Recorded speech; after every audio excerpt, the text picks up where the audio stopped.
हो, आपल्या मालवणातून या पॅक हाऊसमधून आपला आंबा निर्यात झालेला आहे. तर त्याचं आपलं कव्हरिंग पेपरमध्ये देखील आलेलं आहे. तरुण भारत आणि टाइम्स ऑफ इंडिया हे तरुण भारतचं आपलं जे कव्हर आहे ते म्हणजे एका वेळी ह्या टबमध्ये त्याच्यामध्ये 18 कॅरेट आहेत. अच्छा. आणि जर का 20 केजी जरी एकदम सर्वात कमीत कमी जर का वेट म्हटलं तर एका वेळी याच्यामध्ये आपण 350 केजी आंबा एका वेळी आपला एका वेळेला करू शकतो.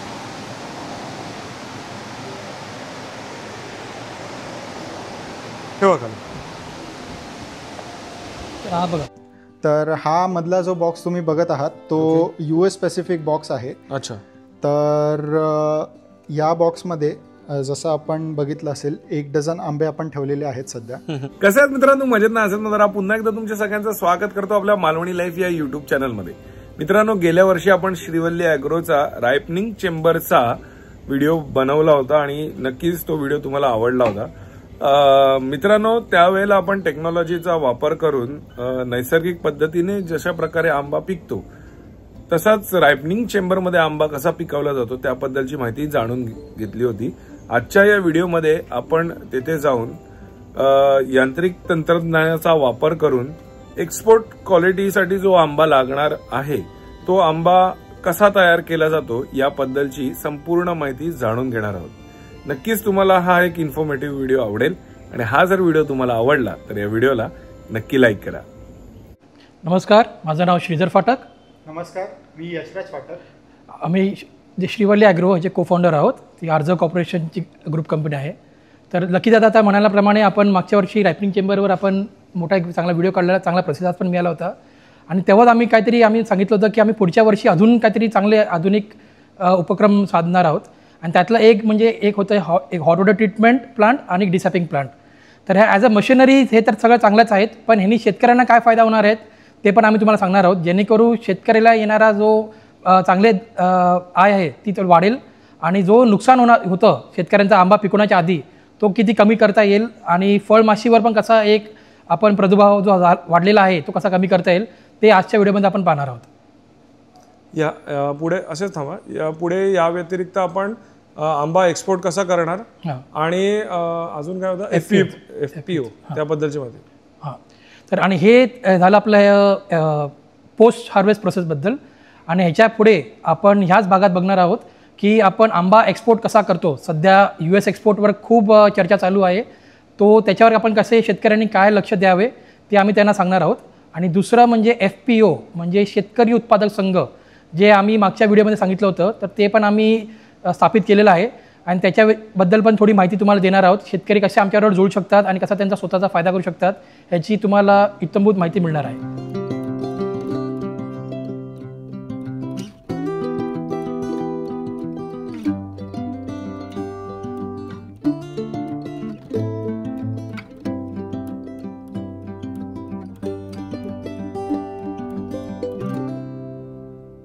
तर आता आम्ही जे दाखवतो ते 2 आंबे आहेत. ओके.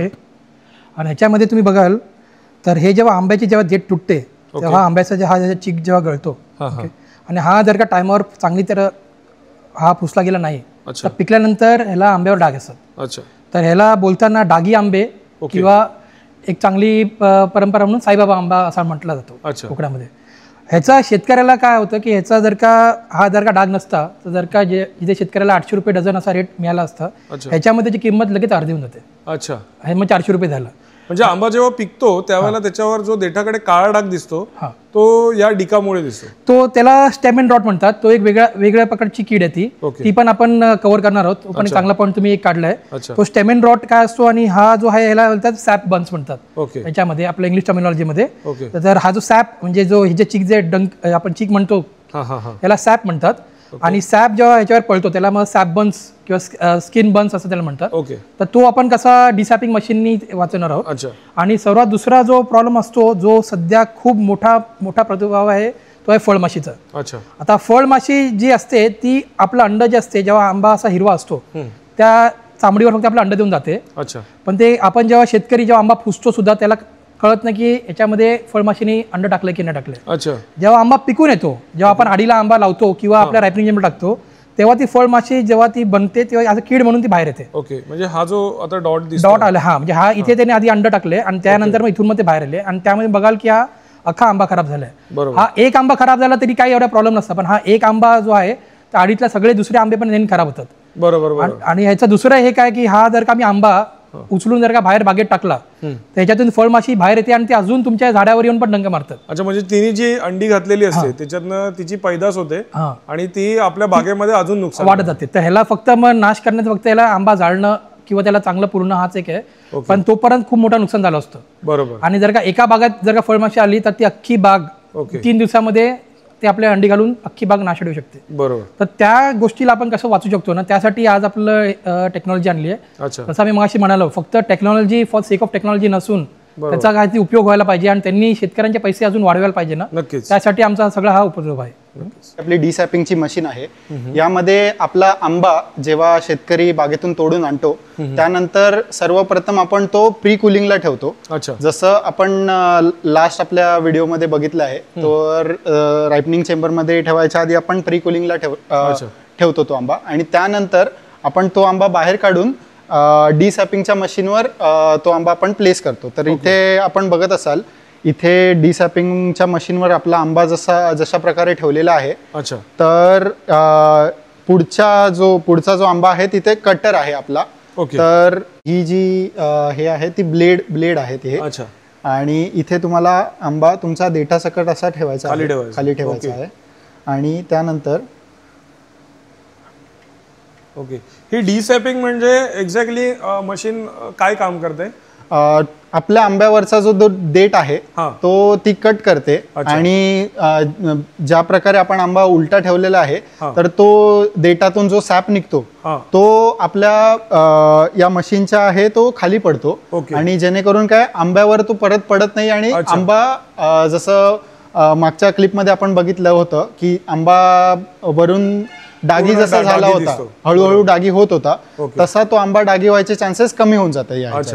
तर तुझं म्हणणं आहे की आपण जर मॅन्युअली तो तोडला, म्हणजे देठ तोडल्यानंतर त्याच्यातनं निघणारा डिंक हा आंब्याच्या वर पूर्ण पसरतो आणि त्याच्यामुळे आंबा डागी होतो आणि त्याच्यामुळे त्याचा रेट कमी होतो. रेट अर्धा होऊन जातो त्याचा. आणि ही जी आपण पोस्ट हार्वेस्ट मध्ये ही जी मेथड केलेली आहे, ह्याने काय आता आपण पुढचे जसं ही पुढे प्रोसेस होईल त्यामध्ये आपल्याला कळेल की पुढे जाऊन हे कसं होईल करून. नक्कीच.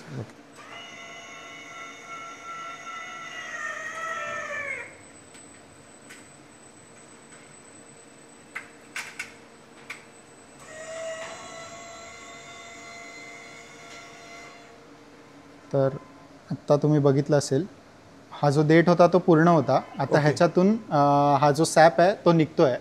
तर हा आपल्याला उलटाच ठेवण्याचं आवश्यक आहे, जेणेकरून काय तो सॅप खालीच पडत राहील. आणि जसं जसं तो पुढे जात जाईल तसा तो डिंक जो आहे तो सुकेल आणि त्याच्यानंतर आपण पुढची प्रोसेस त्यावर करू शकतो. नक्कीच. आता मगाशीच आपण सुरुवातीलाच असं सांगितलं की आता सीझन टोटली संपलेला आहे, पण ही माहिती लोकांपर्यंत पोहोचवण्यासाठी हे आंबे आपण गोळा करून आणलेले आहेत. नक्कीच ही टेक्नॉलॉजी लोकांपर्यंत पोहोचवण्यासाठी या सगळ्या गोष्टी आम्ही करतो आहोत. तर दिसायला जरी आंबे कमी असले तरी पण काय टेक्नॉलॉजी आहे हे दाखवण्याचा आपण नक्कीच प्रयत्न करतोय. नक्कीच. आणि ही जी पहिली रो आहे ह्याच्यातले सगळ्यांचे देठ तुटलेले आहेत. आता ही जी नेक्स्ट रो आहे त्याचे देठ आता पुढच्या ह्याला तुटते. जसं आपण पुढे आंबा सरकेल तसं या मागच्या रॅक मध्ये आपण आंबे ठेवत जायचे. तर आता हे आंबे लास्ट रोला जेव्हा येतात त्याच्यानंतर पुढे या मशीन मध्ये आपण एक सेन्सर बसवला आहे. हा सेन्सर आहे. हा सेन्सरचा फायदा असा आहे की समजा आंबे इथपर्यंत आले आणि इथे कोण तुमचा माणूस नसेल, निष्काळजीने समजा काय झालं तर ते या सेन्सरच्या पुढे जाऊ नाही शकत, जेणेकरून काय आंबे तुमचे खराब होण्याचे चान्सेस कमी होऊन जातात. तर आपण एकदा बघूयात की पुढे कसं होतंय करून. ओके.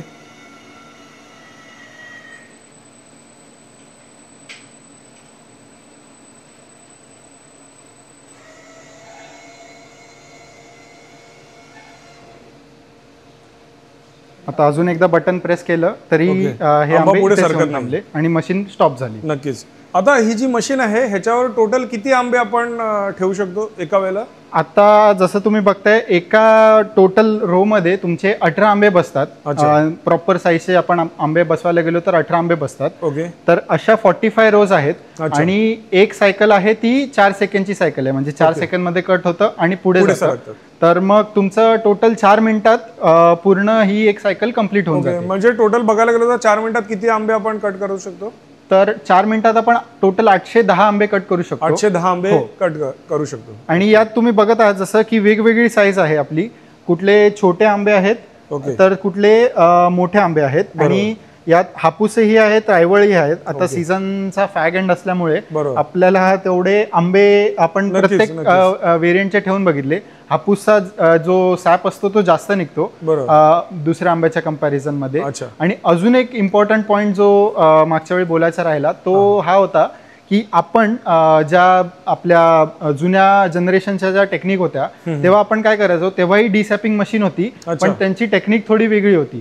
ते काय करायचे, बांबूचे असे जे रॅक बनवायचे आणि त्यावर ते आंबे उलटे ठेवून मग देठ कटवायचे. किंवा आपण या अगोदर बघितलं हे लहान असताना की आपल्याकडे जी माच असतो किंवा खाट असते, बरोबर, त्या खाटेमध्ये प्रत्येक एक पट्टीच्या मध्ये गॅप असायची. बरोबर. त्या पट्टीवर ते आंबे ठेवले जायचे. बरोबर बरोबर. तर ती टेक्नॉलॉजी काय होती ती आज कळते. हो, तर तीच आपण टेक्नॉलॉजी नवीन प्रकारे आणि जेवढ्या एफिशियंट प्रकारे आपण लोकांपर्यंत पोहोचवण्याचा प्रयत्न करत आहोत.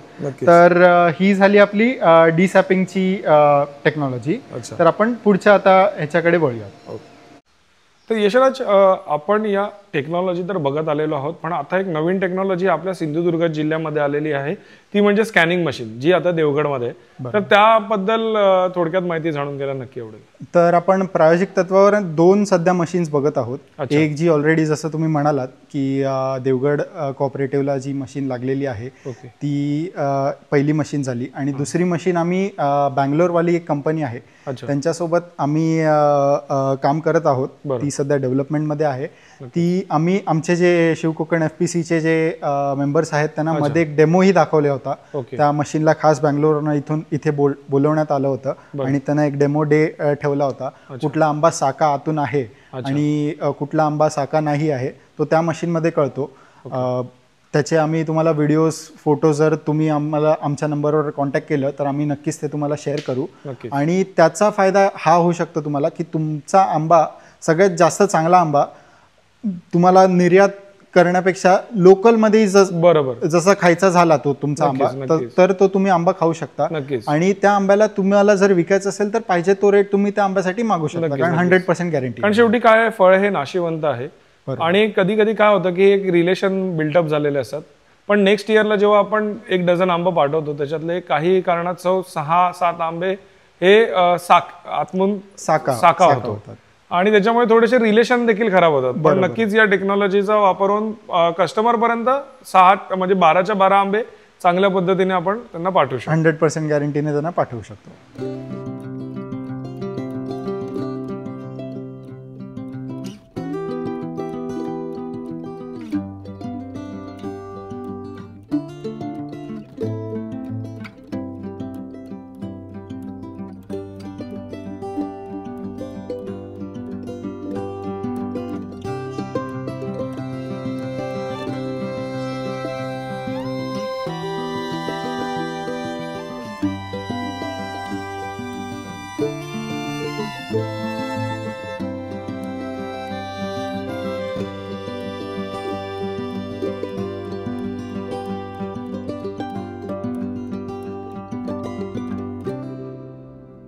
आता यशराज सरांनी तुम्हाला डिसॅपिंग मशीनबद्दल चांगली माहिती दिली आहे. आता आपण पुढची पद्धत काय असेल ती हॉट वॉटर ट्रीटमेंट, म्हणजे आपण आता आंब्याचा डिंक काढलेला आहे, त्यानंतर पुढच्या कशा आपल्याला त्याला आपण बोलतो ना पेस्टिसाइड मॅनेजमेंट कसं करता येईल ते त्यातलं एक मेथड आहे हॉट वॉटर ट्रीटमेंट. ओके, म्हणजे गरम पाणी ट्रीटमेंट असं त्याला बोलू शकतो आपण, HWT म्हणतात. ओके, ही हॉट वॉटर ट्रीटमेंट प्रत्येक युरोपला जर का तुम्ही एक्सपोर्ट करत असाल, प्रत्येक युरोपियन कंट्रीमध्ये हॉट वॉटर ट्रीटमेंट करणे अनिवार्य आहे. तसेच जर का तुम्हाला US मध्ये पण जेव्हा आपण पाठवतो त्याच्या आधी पण हॉट वॉटर ट्रीटमेंट 3 मिनिटाची करणे अनिवार्य आहे. अच्छा, आता एक छोटासा प्रश्न आहे माझा, सॉरी मी तुम्हाला थांबवतोय. ही जी हॉट वॉटर आपण ट्रीटमेंट करतो तेव्हा युरोपवाल्यांना कळतं कसं की या आंब्याला हॉट वॉटर ट्रीटमेंट झालेली आहे किंवा त्याचं काय आपण सर्टिफिकेशन असतं? तर ही आपण माहिती परत एक्सपोर्टमध्ये आपण कव्हर करणार आहोत. तर त्याला एक म्हणतात फायटो सॅनिटरी सर्टिफिकेट. ओके. तर फायटो सॅनिटरी सर्टिफिकेट म्हणजे काय, NPPO जी आपली सरकारी एक संस्था आहे, ते पेस्ट मॅनेजमेंटसाठी एक सर्टिफिकेट देतात की तुम्ही ह्याचं हॉट वॉटर ट्रीटमेंट केलेली आहे म्हणून ती. ओके. तर त्यासाठी जशी आपण जेव्हा युरोपला जेव्हा देतो तेव्हा NPPO मध्ये हॉट वॉटर ट्रीटमेंट असं मेन्शन केलं असतं, जेणेकरून कळतं की ह्याच्यावर हॉट वॉटर ट्रीटमेंट झालेली आहे. ओके. आपण जेव्हा US ला जातो तर US ला हॉट वॉटर ट्रीटमेंट आणि इरिडिएशन. अच्छा. ओके. त्यात दोन्हीचं नाव असतं, मग आपल्याला कळतं की दोन्ही त्यात झालेले आहेत. आणि जर का त्या सर्टिफिकेटमध्ये काही गोल झाला जे आपण पुढच्या याला कव्हर करणार आहोत तर तुम्हाला कळेल की त्याचे काय परिणाम होऊ शकतात आणि कसं नुकसान होऊ शकतो ते पण आपण सांगून घेऊ. नक्कीच. साध्या सोप्या पद्धतीत विचारायचं झालं तर ही मशीन एक्झॅक्टली काय काम करते? एकदम सोपा पद्धत म्हणजे आपण जसं कुठलाही आपण जेव्हा नवीन गोष्ट घरात घेतो, भांडी झालं काय झालं, आपण त्याला एक चांगल्यापैकी गरम पाण्याने आधी धुवून घेतो त्याला, त्याने काय वरचे जे कीटाणू असतात ते सगळे साफ होऊन जातात. तसंच आंब्याचा पण तसंच असतं. तर आंब्यामध्ये वरती आपण जेव्हा थोडी फवारणी करतो किंवा ज्या बुरशी असते आंब्याच्या चामडीवर ती सगळी या गरम पाण्याने ती धुतली जाते. ओके. दुसरं जसं मगाशी आपण म्हणालो की फळमाशी जी असते, फळमाशी आंब्याच्या चामडीमध्ये अंड आपलं हे करून उडून जाते तेव्हा.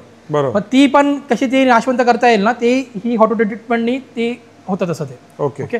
आता एक फक्त मला शेतकऱ्यांना एक आवर्जून एक पॉईंट ठेवायचा आहे, तो म्हणजे खूप लोकांना वाटतं की आपण आंबा जेव्हा गरम करतो त्याला पुढे जाऊन त्रास होतो. ते उलट आहे, कारण का हॉट वॉटर ट्रीटमेंट जी पद्धत जी नामांकित केलेली आहे त्यामध्ये सांगितलं गेलं आहे की ती ट्रीटमेंट किती मिनिटासाठी करावी. अच्छा. आणि त्या पाण्याचं टेम्परेचर काय असावं ना हे सगळं नमूद झालेलं आहे. नक्कीच.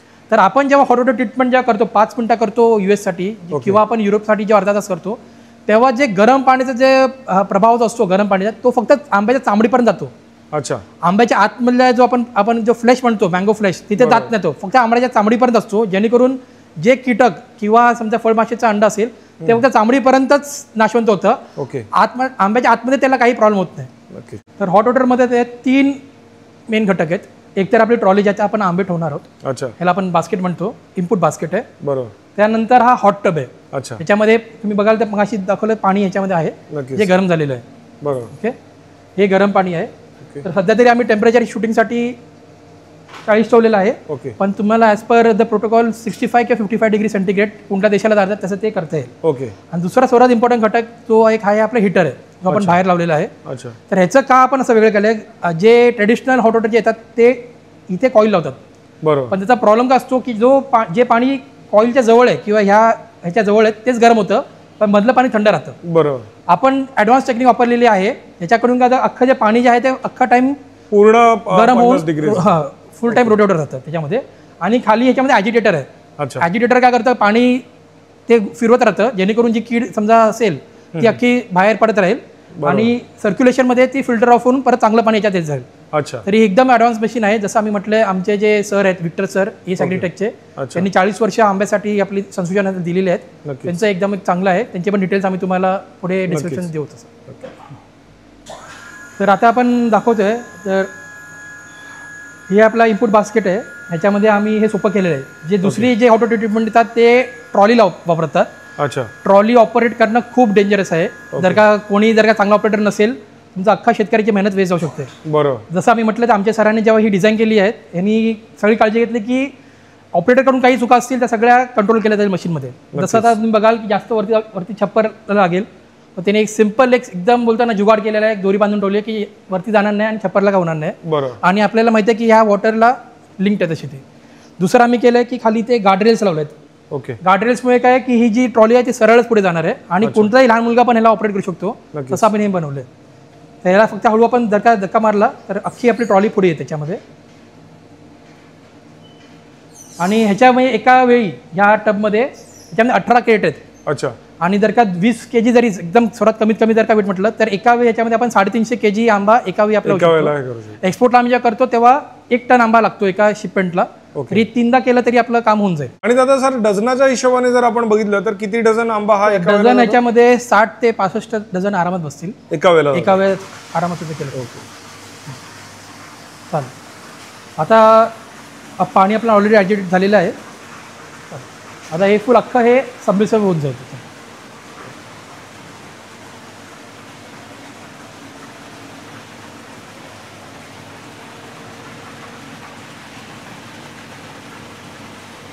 तर आता याच्यात जे रिकामे आंबे आहेत ना ते तुम्हाला वरती झाले रिकामे असल्यामुळे ते फ्लोट होत आहे, जेव्हा भरलेले असतात तेव्हा खाली खाली खाली राहते. पण त्याला पण ही मशीन आहे तसं कंट्रोल करायला. ओके. आणि आता हे सगळे आंबे सगळे ट्रे खाली बसलेले आहेत.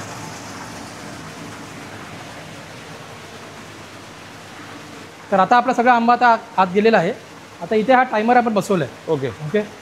तर इथे आम्ही 5 मिनिटाचा टायमर बसवला आहे याच्यामध्ये. अच्छा. तर 5 मिनिटं पण आपण जो पण डोमेस्टिक आंबा आहे तो पण आपण याच्यात ठेवता येईल. 5 मिनिटात जसं झालं की ह्या बघा काउंटडाऊन चालू झालेला आहे. ओके. आणि तेव्हा तो ऑटोमॅटिक सगळी मशीन बंद होईल. म्हणजे तुमचा आंबा जेवढा पाहिजे त्याच्यावर जास्त भाजणार नाही त्याच्यामध्ये. बरोबर. म्हणजे जेवढं टेम्परेचर आपल्याला हवंय ते आपण सेट करू शकतो. आणि आम्ही जेवढा मिनिटं हवे असेल ते पण आपण सेट करू. टेम्परेचर आपल्या हातामध्ये आहे. बिकॉज असं म्हटलं की प्रत्येक एक्सपोर्ट कंट्रीची रिक्वायरमेंट वेगवेगळी असते. बरोबर. कोणाला 55 डिग्री सेंटीग्रेड लागतं, कोणाला 65 डिग्री सेंटीग्रेड लागतं. ओके. ते आपण आरामात सेट करू शकतो. प्लस किती वेळ पाण्यात तो ठेवायचा ते पण वेगळं आहे. तो पण आपण या मशीनमध्ये ती सेटिंग केलेली आहे. ओके. आणि आता आम्ही कसं केलंय की 5 मिनिटं जे भारतातले पण आमचे जे गिरायक आहेत त्यांना पण आता आम्ही हॉटोटे करून पाठवतोय. म्हणजे एक्सपोर्ट ही नाही, इव्हन आपले जे डोमेस्टिक कस्टमर आहेत त्यांना पण आम्ही ही सुविधा देतो. ओके. म्हणजे ऑल ओव्हर इंडिया आपण त्यांना पण ही प्रोसेस करून चांगला आंबा खाणाऱ्या विदेशी नाही आपल्या भारतीयांना पण तेवढा हक्क आहे असं मला वाटतंय. नक्कीच. चांगल्या रेटमध्ये चांगला आंबा देणं हे आमचं वाटतं, हे आमचं कर्तव्य आहे. नक्कीच.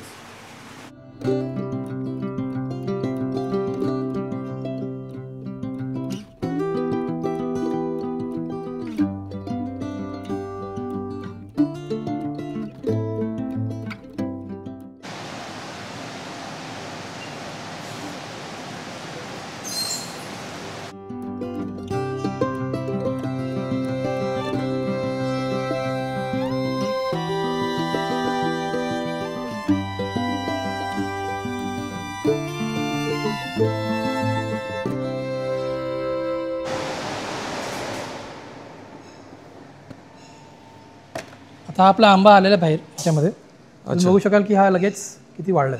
ओके. आणि जर का थोडा पण जर का मॉइश्चर असेल तर आपण फडक्याने पुसलं तर आपला खूप वेळ वाचेल. नक्कीच. याच्यामध्ये आता ह्याच्यामुळे काय झालेलं आहे की देठ हा व्यवस्थित कापला गेलेला आहे. त्याच्यानंतर इथे कुठेही तो डिंक दिसत नाहीये. राईट. बरोबर. ओके.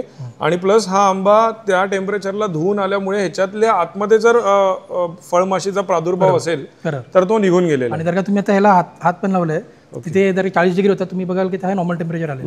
एकदम नॉर्मल टेम्परेचर. हा डायरेक्टली आंबा आपण पॅकिंगला घेऊन टाकू शकतो किंवा परत काढून एक्सपोर्टसाठी प्री कुलिंग जे आपण करतो, ट्रान्सपोर्टच्या आधीचं प्री कुलिंग जे असतं ते आपण त्याला आधी करता येईल. म्हणजे आपण गेल्या वर्षी जो रायपनिंग चेंबरमध्ये आंबा आतमध्ये ठेवला ट्रेमध्ये, बरोबर, तर त्या अगोदरच्या या सगळ्या प्रोसेस आहेत. आणि या प्रोसेसमुळे नक्कीच शेतकऱ्याच्या ज्या आंब्याला कमी रेट मिळत होता बरोबर तो आता आंब्याला रेट पण चांगला मिळेल जेणेकरून तो डागी राहणार नाही. बरोबर. आणि प्लस त्याच्या आतमध्ये जी फळमाशी असते तिचा प्रादुर्भाव पण निघून जाईल जेणेकरून कस्टमरला जेव्हा एंड युजरला आपण आंबा देतो त्यावेळेला त्याला आंबा नक्कीच चांगला मिळेल. आणि दुसरं म्हणजे एक आहे की मॅनपॉवर.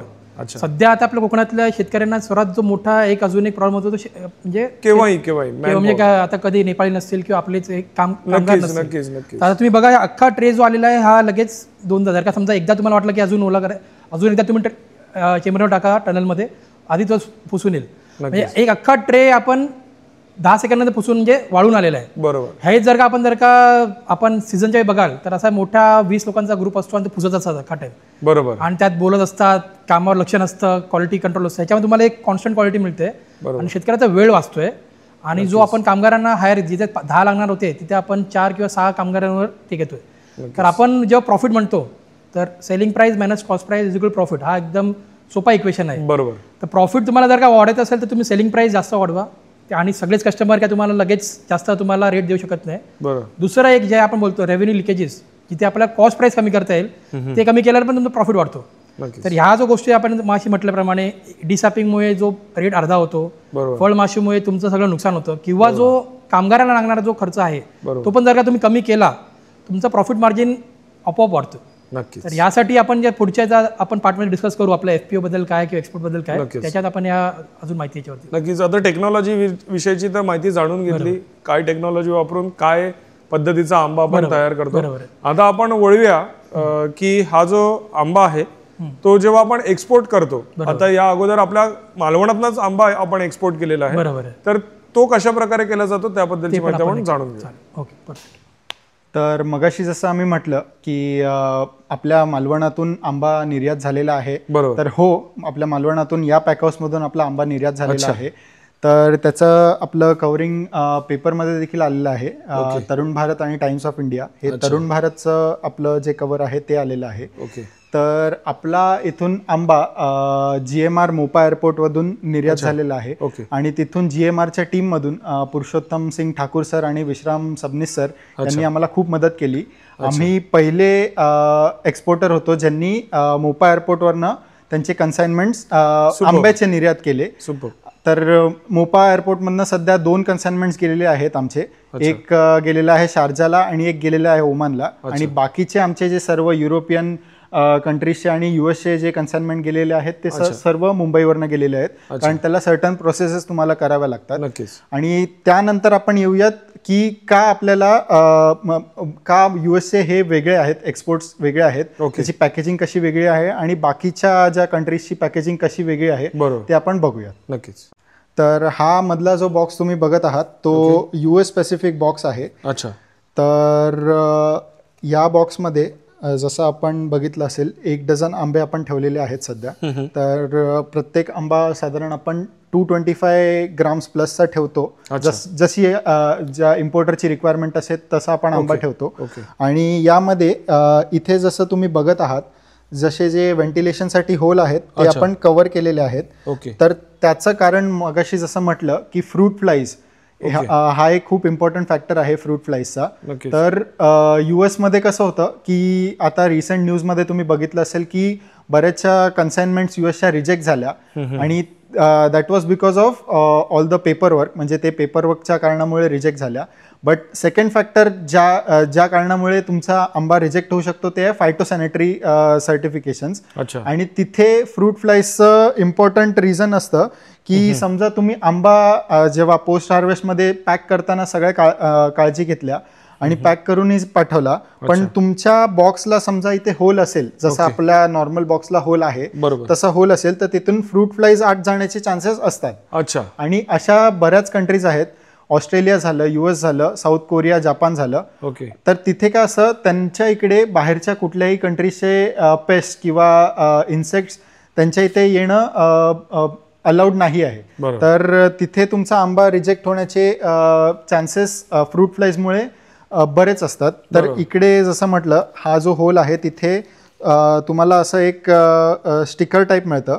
ते तुम्ही MSMBचं सेंटर आहे जिथे वाशीमध्ये पॅकेजिंग होतं तसं हे करून ते तुमच्या इथे लावलं जातं आतल्या बाजूने. आणि हा बॉक्स जसा त्यांचा वेगळा आहे तसा बऱ्याचशा कंट्रीजचा वेगळा बॉक्स असतो. पण इन जनरल जो एक्सपोर्टसाठी आपला जो बॉक्स असतो तो आपल्या श्रीवाली ॲग्रोने जसा डिझाईन केलेला आहे तो आपण लोकल म्हणजे जे रिटेल कस्टमर आहेत जे मुंबईत घेतात, पुण्यात घेतात किंवा रेस्ट ऑफ द इंडियामध्ये घेतात, त्यांना आपण एक्सपोर्टची फिलिंग देण्यासाठी एक्सपोर्टचा आपण त्यांना बॉक्स देतो. आणि हा आपला झाला 6 आंब्यांचा बॉक्स, जसा आपण लास्ट ह्याच्यात नक्कीच गेल्या वर्षीच्या व्हिडिओमध्ये आपण हा बघितलेला अर्ध्या डझनाचा बॉक्स. तर अशा प्रकारे ह्या आंब्याची पॅकिंग केली जाते आणि ती पुढे एक्सपोर्ट केलं जातं. आता जर कुठल्या शेतकऱ्याला त्याचा आंबा एक्सपोर्ट करायचा असेल तर आपल्याला तो कसा जोडू शकतो हे आपण FPO या द्वारे आपण जाणून घेऊया. तर सध्या थोडं रिलॅक्स ह्याच्यामध्ये एकदम महत्त्वाचा पॉईंट सगळ्यांशी आम्हाला एक शेअर नमूद करायचा आहे, तो आहे शेतकरी उत्पादक संघ. तर एक चांगली बाब म्हणजे शिव कोकण शेतकरी उत्पादक संघ अशी आपली स्थापना झालेली आहे FPOची. आपण या एप्रिल महिन्यात त्याची स्थापना झालेली आहे.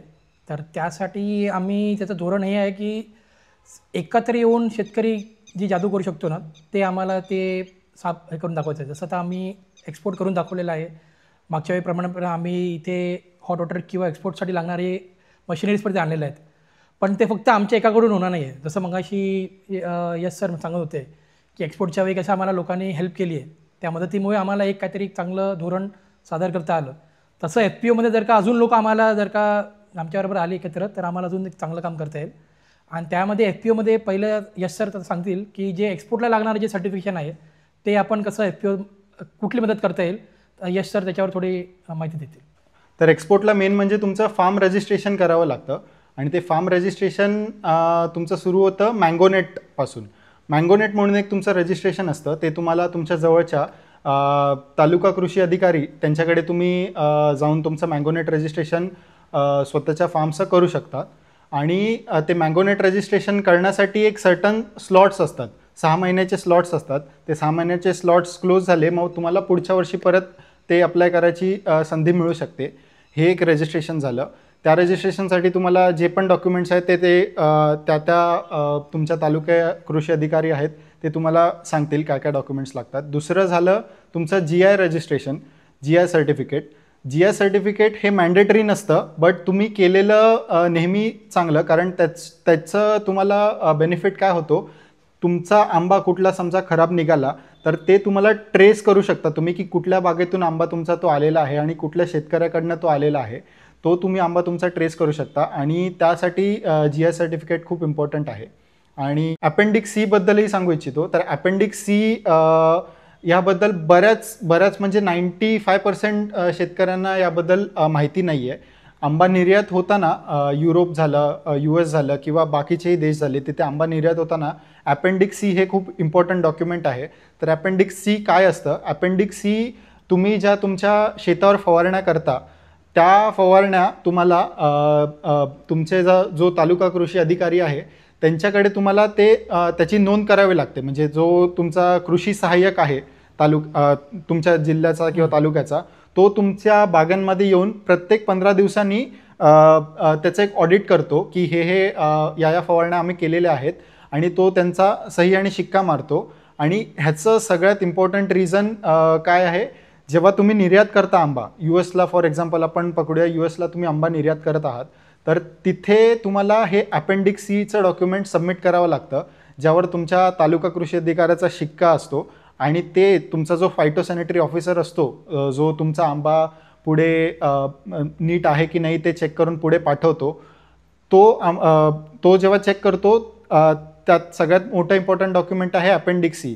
जर तुमच्याकडे कुठल्या फवारण्या करता आहेत त्याचीच नोंद नाही आहे तर मग तुमचा आंबा निर्यात होऊ शकत नाही. आणि याची माहिती म्हणजे बऱ्याचशा शेतकऱ्यांना नसते.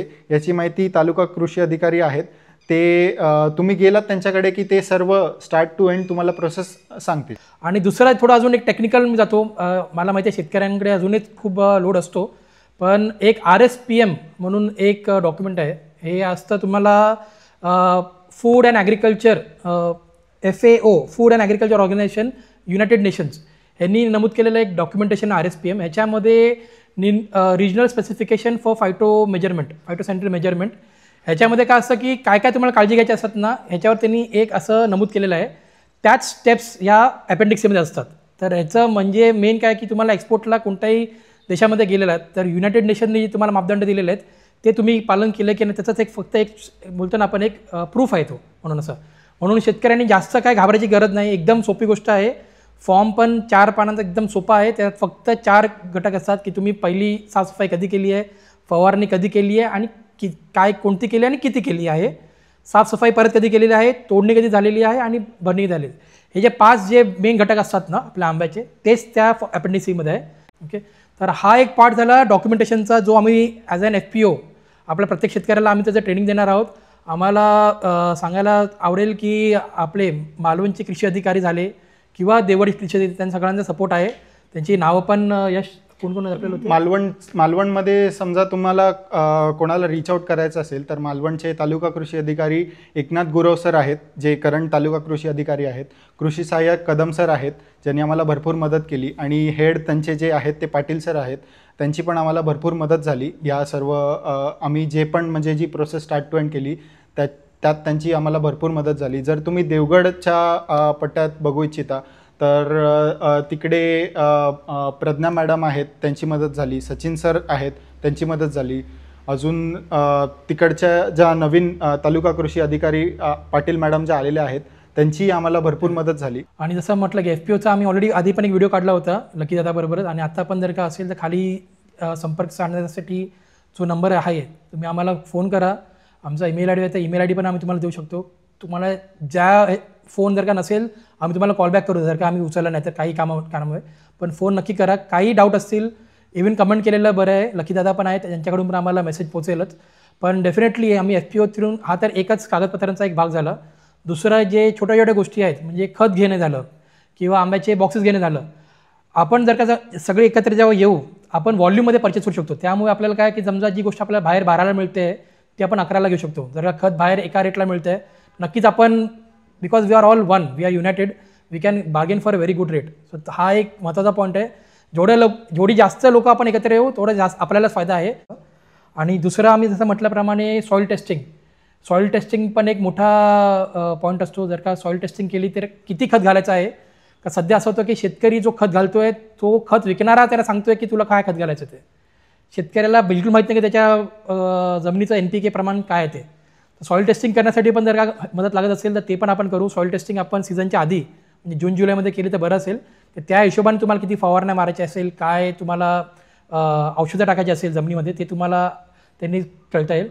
तर जर का आपल्याला कृषी अधिकारी मदतीसाठी आहेत, आपल्याकडे सरकारी योजना आहेत, आमचं प्रायव्हेट काय म्हणतो ते एक एस ॲग्रीटेकसारखे पार्टनर्स आहेत जे आपल्याला चांगल्या मशिनरी देतात आहे. फक्त आपण जर का एकजूट परत आलो तर आपल्याला फायदा घेता येईल, बिकॉज व्हॉल्यूमचा गेम होऊन जाईल आणि त्यामध्ये खूप चांगला डिस्काउंट मिळेल. आणि एक मोठी अनाऊन्समेंट पण आम्हाला करायची आहे आणि जे आम्ही थोड्या एका प्रायोगिक तत्वावर पुढच्या वर्षी आम्ही बाजारपेठ पण चालू करू. आता जसं आम्ही ते डिसॅपिंग टाकलेलं आहे किंवा इथे आम्ही हॉट वॉटर ट्रीटमेंट टाकलेले आहे, पण एक्सपोर्टचं कसं की जेवढा जास्त व्हॉल्यूम असेल तर म्हणून आम्ही एक बाजारपेठ करणार आहोत. जो शेतकरी माल कोल्हापूरला जातो आहे, सांगलीला जातो आहे किंवा मुंबईला घेऊन चाललो आहे, खाली बेळगावला घेऊन चाललो आहे, तोच आम्ही माल इथे कोकणातच मालवण देवगडमध्ये आम्ही तो बाजारपेठ, एक कलेक्शन सेंटर नव्हे, हे प्रॉपर बाजारपेठ असणार आहे जसं आपल्याला मुंबई आणि याच्यामध्ये आहे तसं. आणि त्याचा एक फायदा नक्की असणार आहे की एक रेट पण आपल्याला चांगला मिळेल आणि तुमचा जो वेळ जातो आहे मुंबईपर्यंत जायला किंवा कोल्हापूरपर्यंत जायला तो तुमचा वेळ वाचेल. दुसरी गोष्ट पट्टीचा विषय नसेल. तुम्ही जर का आंबा, जे शेतकरी आमच्याबरोबर FPO बरोबर जुळलेले आहेत, तुमची जर का सॉईल टेस्टिंग ठीक आहे, तुमची जर का फवारणी जास्त तुम्ही मारली, अधिक प्रमाणात मारली नाही आहे, जर का सगळे पॅरामीटर्स ठीक असतील ते आम्ही सगळे आमच्या खर्चावर आम्ही ते करू. आणि जर का तुमची बाग ओके झाली आणि जर का तुम्ही प्रामाणिक शेतकरी जर का असेल तर नक्की तुमचा आम्ही माल सरसकट घेऊ. म्हणजे असं हे नाही आहे की डागी आंबा आम्ही नाही घेणार, बिलकुल नाही, सगळा सरसकट माल आम्ही घेऊ आणि आमच्या एक्सपोर्टच्या इथून आम्ही त्याला हे करता येईल. आणि बिकॉज तो शेतकरी आमच्या FPOला जोडलेला आहे तर नंतर त्याला तोच डिव्हिडंड म्हणून पण त्याला एक प्रॉफिट मिळेल. तर एक तर त्याला झालं मार्जिन परचेसच्या वेळी, आणि जर का त्या वर्षीचं परफॉर्मन्स चांगलं असेल FPOचं तर डिव्हिडंड म्हणून पण शेतकऱ्यांना तो शेअरमध्ये त्याला येईल. तर तो विन विन सिच्युएशन असणार आहे. पण ह्यासाठी एकच परत मी सांगतो आहे, सगळ्यांना एकत्र यायला लागेल. आणि आता आम्ही लकीदादाचे मागचे व्हिडिओ पाहून आम्हाला खूप सारे शेतकरी, सोलापूरपासून पण शेतकरी आम्हाला कॉन्टॅक्ट करत आहेत, जे केसरचे बागायतदार आहेत. आम्हाला रायगडपासून पण शेतकरी आमच्याकडे जोडलेले आहेत, खाली पाहिजे बेळगाव तिथून पण लोक आलेले आहेत तसे. तर लकीदादाच्या प्लॅटफॉर्मवरून मालवणी लाईफ आम्हाला खूप चांगला रीच मिळतो आहे आणि आपल्याकडे चांगलं सोशल मीडिया नेटवर्क आहे. लकीदादाचा सपोर्ट आहे, टेक्निकल सपोर्ट आहे, बँकिंगमध्ये आपल्याकडे सपोर्ट आहे, एअरपोर्टवाले लोक आपल्या सपोर्टला आहेत. तर मला वाटतं आपल्या सगळ्या काळाची गरज आता आहे, सगळ्यांनी एकत्रित यावं आणि खरंच आपला फायदा करून घ्यावा, ही आमची मनापासून विनंती आहे. शेवटी शेतकऱ्यांच्या हातामध्ये आहे, त्यांचा निर्णय काय आहे त्यांनी तो स्वतः घ्यावा. तर मित्रांनो, आंबा बागायतदारांच्या टेक्नॉलॉजीविषयी आपण या व्हिडिओमध्ये माहिती तर घेतलीच आहे, पण FPO या संदर्भातली देखील माहिती आपण जाणून घेतलेली आहे. या FPOला जोडल्यानंतर शेतकऱ्यांना त्याचा काय फायदा होईल, शेतकरी आपला आंबा कसा निर्यात करू शकतील, आपल्या आंब्याला कसा चांगला भाव मिळू शकेल, या व्यतिरिक्त जर आपल्याला आपल्या आंबा व्यवसायासाठी लागणारी जी खतं आहेत किंवा इतर ज्या गोष्टी आहेत त्या कमी किमतीत आपण कशा घेऊ शकतो, हे FPO जॉईन केल्यानंतरच आपल्याला याच्या सगळ्या फॅसिलिटी मिळणार आहेत. ह्या FPO जर तुम्हाला जॉईन करायचा असेल तर खाली आपण नंबर दिलेलाच आहे, त्या नंबरवर तुम्ही कॉन्टॅक्ट करू शकता किंवा आपल्या डिस्क्रिप्शन बॉक्समध्ये देखील आपण हा नंबर देत आहोत. तर मित्रांनो, हा जर इन्फॉर्मेटिव्ह व्हिडिओ आपल्याला आवडला असेल तर हा व्हिडिओ जास्तीत जास्त बागायतदारांपर्यंत शेअर करा, म्हणजे जास्तीत जास्त बागायतदारांना याचा लाभ घेता येईल. मित्रांनो, हा जर व्हिडिओ तुम्हाला आवडला असेल तर या व्हिडिओला नक्की लाईक करा. तुम्ही जर चॅनलवर नवीन असेल तर चॅनलला सबस्क्राईब करायला विसरू नका आणि बाजूची ती बेल आयकॉन नक्की दाबा, जेणेकरून आपल्या सर्व नवीन व्हिडिओचे नोटिफिकेशन सर्व अगोदर तुम्हाला मिळतील. असे छान छान व्हिडिओ मी तुमच्यासाठी नक्कीच घेऊन येईन. तोपर्यंत बाय बाय, देव बरे करू.